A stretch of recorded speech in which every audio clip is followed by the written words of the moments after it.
RTC JAC పిలుపు మేరకు మీదాని depot వద్ద 3వ రోజు మౌన ప్రదర్శన తెలిపారు. డ్రైవర్ శంకర్ గౌడ్ చిత్రపటానికి నివాళులర్పించి ఆర్టీసీ కార్మికుల డిమాండ్లను తక్షణమే పరిష్కరించాలని కోరారు.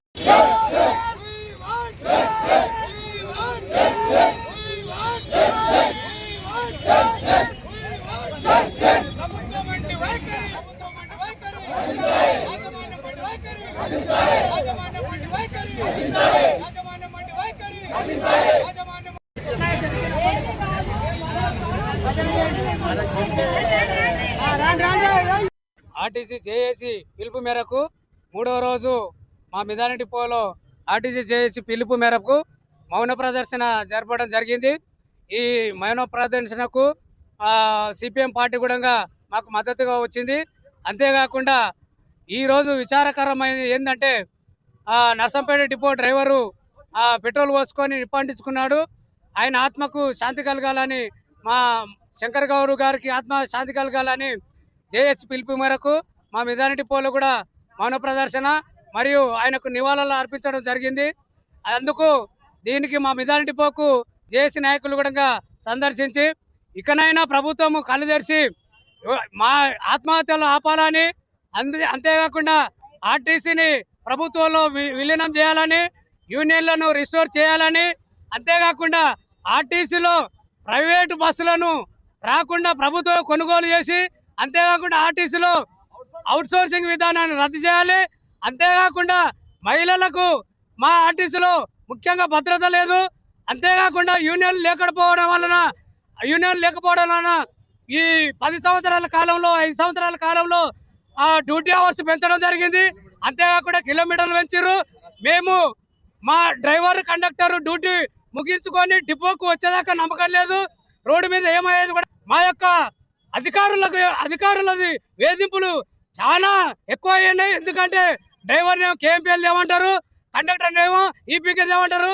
అంతేకాకుండా ఈ ప్రభుత్వము ఏదైతే మహాలక్ష్మి పథకము ప్రవేశపెట్టిందో దాన్ని మేము స్వాగతిస్తూ ఎంతో ఓర్పుతో మా కార్మికులు, మా ఆర్టీసీ వాళ్ళు అందరూ మీ యొక్క పథకాన్ని ఏ విధంగా మీరు కమిటీ వేయకుండా కానీ మీ ప్రభుత్వము వచ్చిన 24 గంటలలో ఇంప్లిమెంట్ చేసిన పథకాన్ని ఆర్టీసీ ద్వారా మాత్రమే మీకు దేశం మొత్తము ప్రచారం చేసినాము.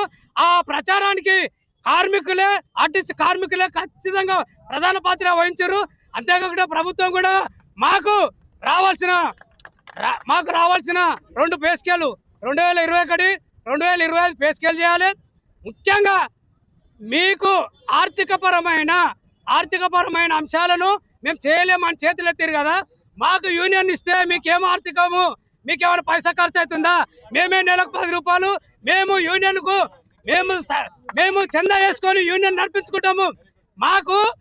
మాకు అధికారులు ఈడీలు, ఆర్ఎంలు, డిఎంలు, డివిఎంలు ఎంత టార్చర్ పెడుతున్నారు. మాకు వాళ్ళ టార్చర్ వలన చాలా మంది డ్రైవర్ కండక్టర్లు ఆత్మహత్యలు చేసుకుంటారు. ఇకనైనా వాళ్ళు వేధింపులు ఆపాలి.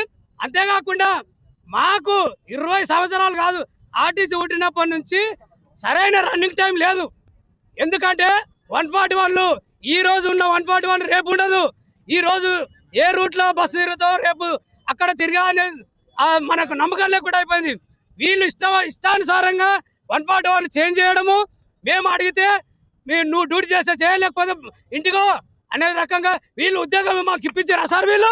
వీళ్ళు ఇంటికో అని చెప్తున్నారు. అంతేకాకుండా ఈ అధికారుల వేధింపులకు అడ్డుకట్ట వేయాలి. మాకు ఖచ్చితంగా యూనియన్లు కావాలి. అంతేకాకుండా మా ఆర్టీసీని ఖచ్చితంగా ఆర్టీసీలో విలీనం చేయాలి. ఏదైతే కాంగ్రెస్ గవర్నమెంట్ మేనిఫెస్టోలో పెట్టిందో ఆ మేనిఫెస్టోలో పెట్టిన అంశాలను ఖచ్చితంగా తీర్చాల్సిందే. ఖచ్చితంగా రేవంత్ రెడ్డి గారికి చేతులెత్తి నమస్కరిస్తున్నాము. రవాణా శాఖ మంత్రికి చేతులెత్తి మా ఆర్టీసీ జేఏసీ తరఫున మీకు నమస్కారాలు తెలియజేస్తున్నాను. ఇది పూర్తి బాధ్యత గవర్నమెంట్దే. ఈ పాపం మూట కట్టుకోవడం రేవంత్ రెడ్డి గారిదే. ఎందుకంటే ఇంతకు ముందు ఆయన ప్రతిపక్షంలో ఉన్నప్పుడు కేసీఆర్ పొట్టన పెట్టుకుండు అని ప్రచారం చేసి ఆయన ఈ సీట్లోకి వచ్చిండు. అదే ప్రచారం చేసి సీట్లోకి వచ్చి ఇప్పుడు మళ్ళీ ఆయన కూడా అదే పని చేస్తున్నాడు. ఇప్పుడు ఆయన కూడా మా ఆర్టీసీ వాళ్ళను పొట్టన పెట్టుకుంటున్నాడు, ప్రాణాలు తీపిస్తున్నాడు. ఈ దానికి పూర్తి బాధ్యత ఆయనే వహించాలి. కార్మికులకు ఒకటే చెప్తున్నాను, ఎవ్వరు అధైర్యపడకండి. ఐకమత్యంతో పూర్తి విశ్వాసంతో మనం ఈ సమ్మెను కొనసాగిద్దాం. ఏది ఏమైనా ఎవరి ఉద్యోగాలు పోవు, అందరం కలిసే సమ్మెలకు వచ్చినాం, అందరం కలిసే ఉద్యోగాలకు పోదాం. కాకపోతే ఎవరు అంత లోపల ఏమో అయిపోతుందన్న బాధపడద్దు. బాధపడితే ఇటువంటి ఆలోచనలు వస్తాయి కాబట్టి ఎవరు బాధపడద్దు. ఏమన్నా బాధలు ఉంటే అందరికి చెప్పండి. మనం 1000 మంది ఉన్నాము. మనం ఆర్టీసీ డిపోలు కానీ, అదేంటి ప్లేసులు కానీ, భూములు కానీ, 1000 కోట్ల ఆస్తులు ఉన్న మనము ఉద్యోగులము. వాళ్ళు 5 సంవత్సరాలకు వచ్చిపోయే వ్యక్తులు. అది దృష్టిలో పెట్టుకొని ధైర్యంగా ఉండండి. ఇంకొకటి, గవర్నమెంట్ వాళ్ళు అధికారం రావడానికి వాళ్ళు మేనిఫెస్టోలో పెట్టిన అవి ఇచ్చిన మాకు ఈ సమ్మె చేయాల్సిన పని లేదు. అవి వాళ్ళు చెప్పినవి ఇస్తే చాలు, మేము ఇప్పుడు సమ్మెలో నుంచి విరమించడానికి రెడీగా ఉన్నాము అంటే ఈ సమ్మె చేయడానికి పూర్తి బాధ్యత వాళ్ళదే. కాబట్టి ఈ చొరవ తీసుకొని మమ్మల్ని విరమించడానికి ముందుకు రావాలని కోరుకుంటున్నాను.